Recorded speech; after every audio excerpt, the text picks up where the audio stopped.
আসসালামু আলাইকুম। আমি শহীদ ফাহমিন জাফরের আম্মু। আমার ছেলে উত্তরা আজমপুর 18 জুলাই উত্তরা আজমপুরে বিএনএ সেন্টারের সামনে শহীদ হয়।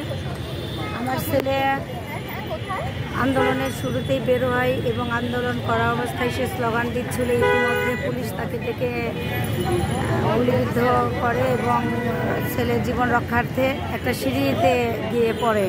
সেখানে দীর্ঘ 1 ঘন্টার মতো থাকার পরে ক্রিসেন্ট হসপিটালে নেওয়ার পর ডক্টর তাকে মৃত ঘোষণা করে। আমরা এই যে আমাদের সন্তানরা যে শহীদ হইল, আমাদের সন্তানরা এত কিছু করছে, এদের এখনও ন্যায্য দাবি, ন্যায্য পাওনা আমরা কিছুই পাই না।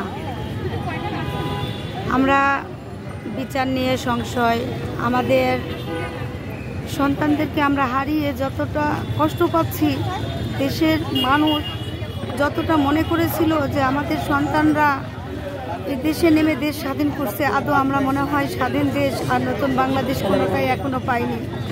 এখনও আছে আমাদের সন্তানদেরকে দিয়ে তারা বিভিন্নভাবে ফেলে দিছে, তারা এভাবে চলে যাচ্ছে। কিন্তু সন্তান হারায় আমরা যে কষ্টে আছি এইটা দেখার বা কেউ আমাদের করে না।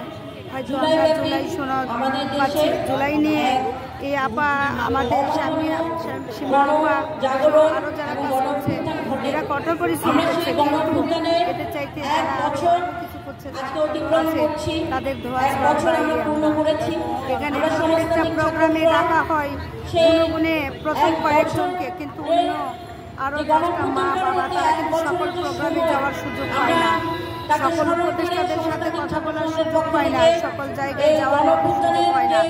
আমরা কেউই আশা করতে পারি না যে আমরা শহীদ পরিবার হয়েও আমরা অনেক বজায় রেখে চলি। আমাদের যাওয়া হয়, আমরা সকল জায়গায় স্থান গ্রহণ করতে পারি না। সারা দেশব্যাপী আমরা